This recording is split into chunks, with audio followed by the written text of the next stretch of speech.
Hey everyone, welcome back to another day in paradise. Got some more stuff for the Eclipse today. We're going to be throwing it on. I got the new rear control arms so I can finally put those on. I got the factory fog lights. I'm going to put those on today and check to see if those work and the bulbs are good and everything. And a couple other odd and end things. Quick little update for you.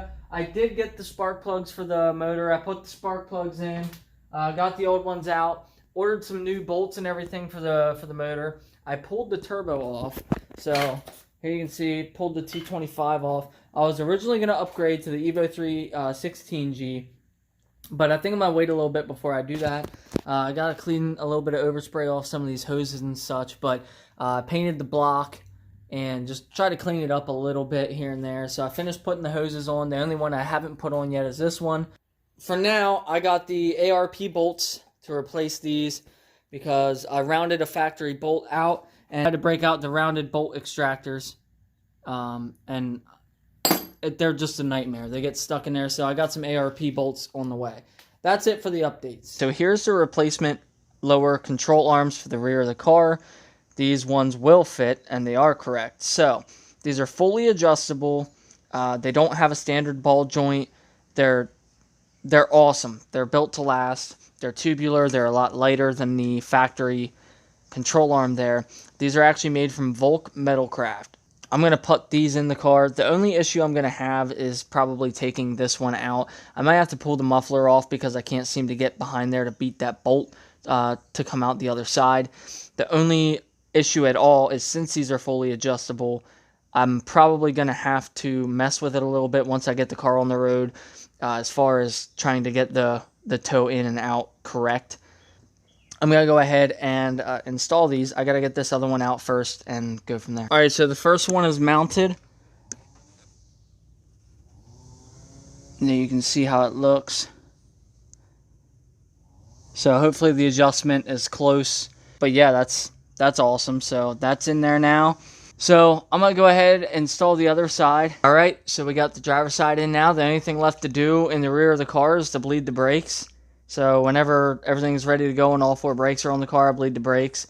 But at least I can throw the tires back on now, sit it on the ground. That way I can jack up the front if I need to.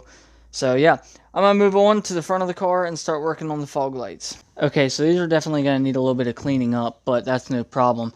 What I wanted to show you guys was just how awesome this freaking bolt set is. So like I said, I got this at Harbor Freight for I think like $4.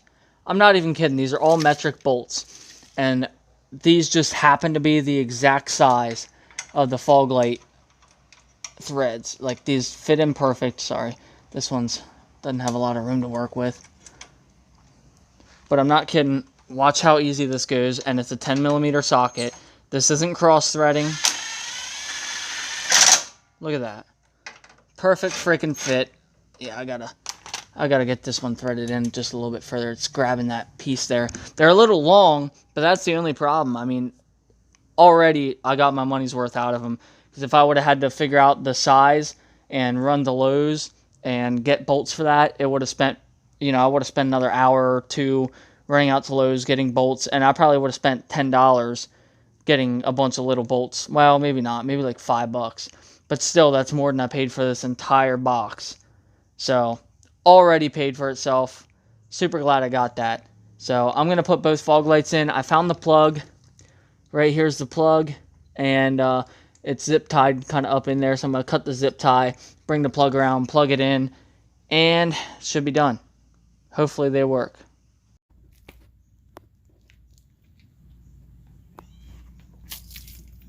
Okay, well, the fog lights are in the car and they work. So now it's time for the scary part, which is cutting the bumper up. I'm going to start small and get bigger, or cut off more as I need to. I'd rather cut not enough and have to pull it off, recut it, than to cut too much and it look like crap. So most people with the DSMs cut out this section here on the front part. They cut this out completely, which obviously, as tall as the intercooler is, it'll make it, it'll look better, or it'll expose more of the intercooler. But I'm worried about cutting it and making it look nasty in there. So I don't know. I'm going to cut it to fit it first, and then I'll decide what I'm going to do with that. Okay, so I got dust all over the freaking bumper, but I got this thing cut up about as good as I can get it right now. So I might put some touch-up paint on there. What I thought about doing is getting some weather stripping, like the same kind of stuff you would use for, say, like a cold air intake box where it would slip over this and be like a piece of weather strip going the whole way around to kind of clean up that edge and sort of make it seat up there better. But once I get the bumper actually flush,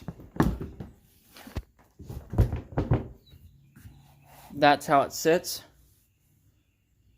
So, I mean, it has a little bit of a gap here, but I feel like every DSM with a cut-up bumper for an intercooler looks like that. So I'm really not too worried about it.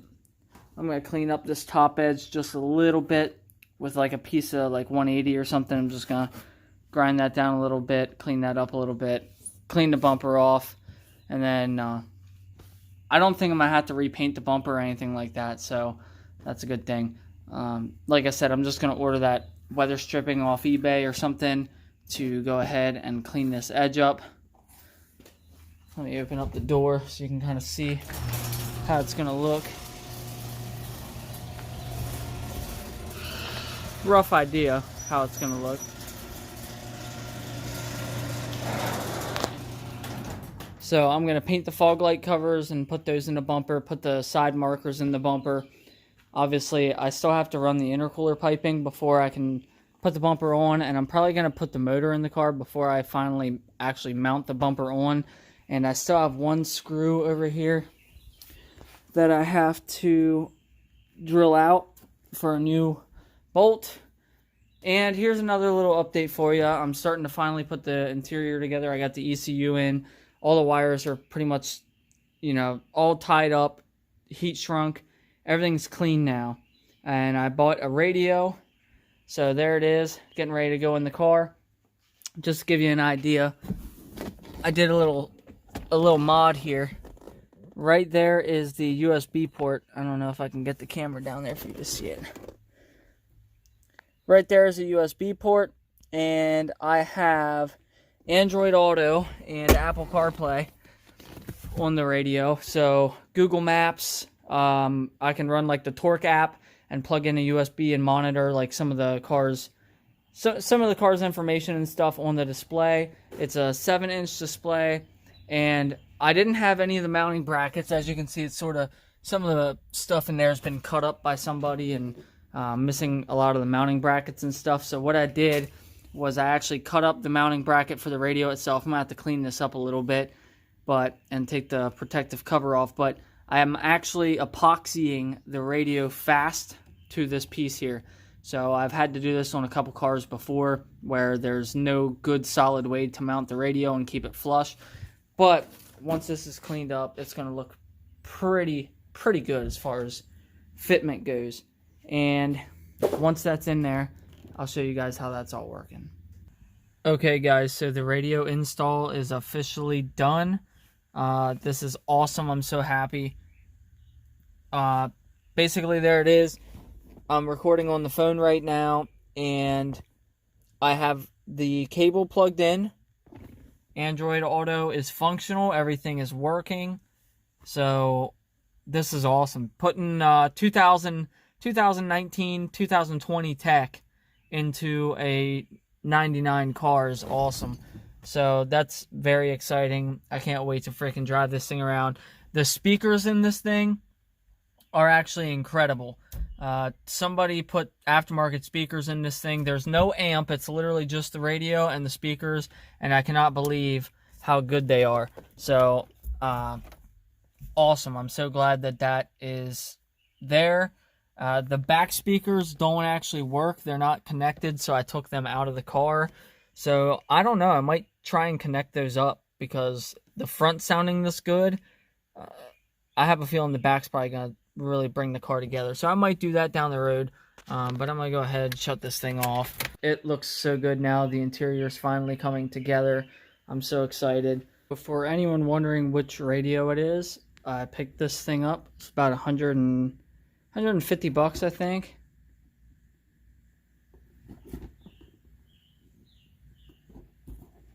So Not a bad deal. Well, that's it for today's video. I appreciate you guys watching, and I'll catch you again in the next one.